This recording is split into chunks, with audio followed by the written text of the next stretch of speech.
Now, from across the tri-states, this is KHQA Sports. And top of the evening, everybody, and welcome to this strangely transitional and quiet night of sports final, where it's fair to say I already missed the high school baseball season, or basketball season as it were, but onwards and upwards, my friends. We ride from here on out on the strength of our collegiate survivors, and that includes tonight a John Wood squad sporting home court advantage in the Region 24 tournament. Now, as previously mentioned, that is a loaded bracket that features both the number 2 and number 12 ranked Division II JUCO teams in the nation. But first things first, John Wood had to get there tonight in the quarterfinals, taking on Parkland. Real low-scoring first half. Things wouldn't get much more electric in the next 20 minutes. James Lane, though, with a nice post up here. He breaks free and breaks the seal in the second half. He had 14 points, 10 rebounds.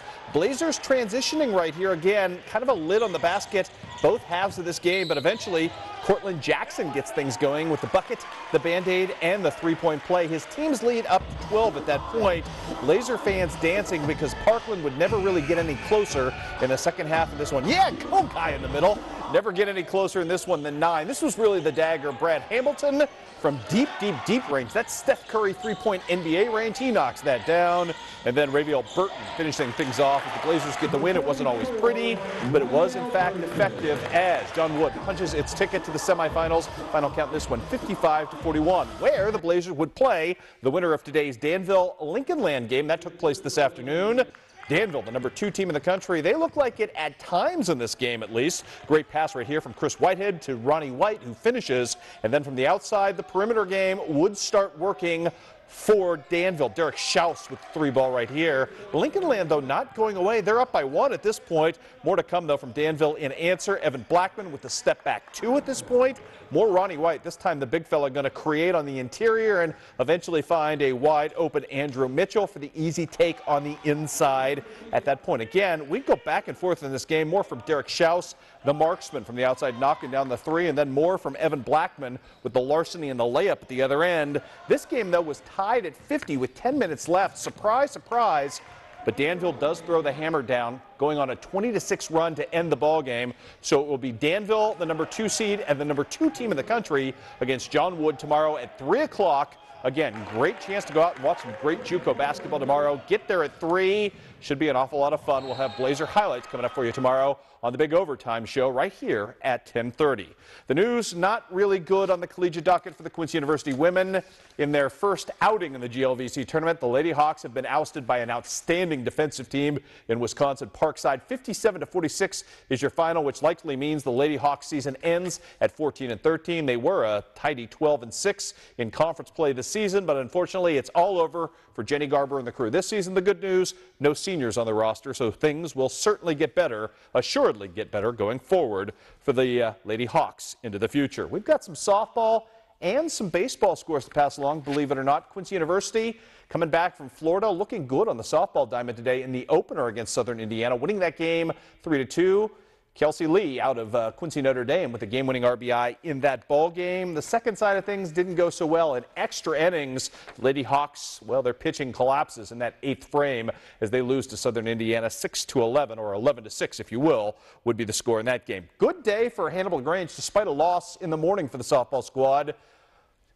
We get a 7-1 victory for Dan Hurst's team coming into that game, 7-1 loss to Findlay, and then things get much better as HLGU beats Anna Maria 16-0 and 25th ranked St. Xavier 2-1. So a couple of quality wins to end the day for the Lady Trojans. In baseball today, HLG with a split against William Woods.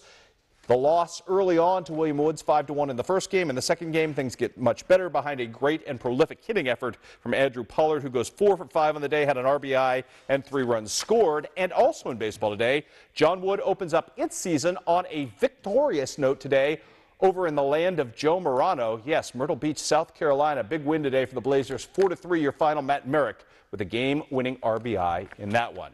Well, this time a year ago, Quincy's own Jack Cornell was a long-shot rookie prepping for his one chance to show and wow a future employer and try to fight his way onto an NFL roster any possible way he could. And now here we are full circle as the Baltimore Raven big man is a sage example of how to do it right. An example he took yesterday back to Champaign in support of some ex-Illini teammates on their own personal pro days. This is the biggest job interview that they've had to this point in their lives and in their professional football careers, and it doesn't get any bigger than this. I know that when I came in here last year, I felt really confident. I was training in Utah for a couple months, and I just think that, you know, whenever you spend that amount of time preparing yourself for a job interview, that you can't help but feel confident coming in here. I think that a lot of guys definitely feel that way. This is just the beginning for all these guys.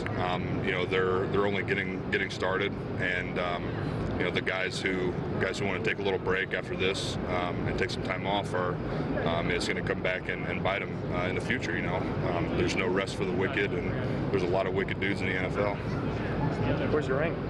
We don't get it until the summer. Oh, really? Yeah. I mean, do you guys finally feel like you kind of caught your breath after every, you know, all the Super Bowl stuff? Yeah, I mean, it's crazy that feeling, having that feeling after the Super Bowl was, I mean, it's indescribable.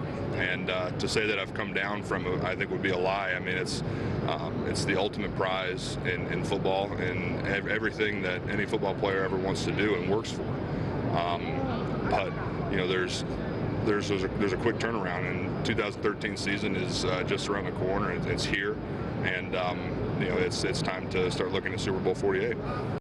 And speaking of Illini alums, Luke Guthrie making a move today in advance of moving day tomorrow in the second round of the Puerto Rico Open. Luke today with a 5 under 67, I should say, which makes him now 7 under for the tournament, 7 strokes back, currently in 21st place. I'd also be remiss if I didn't mention this. Melissa Norville, the Illinois College Outstanding Track and Field athlete, today picked up her 4th ever Division III NCAA National Championship. This one her first ever in the long jump. So congratulations to Melissa as well. Coming up tomorrow, big loaded overtime show for you at 10:30, including a feature on the return of Jeff Zanger to Payson softball. Outstanding coach for 12 years with Payson. This year beset by personal tragedy with the loss of his son. He's bounced back, he's coming back, and he finds the return cathartic. So that story coming up tomorrow on Overtime. We'll see you then, everybody.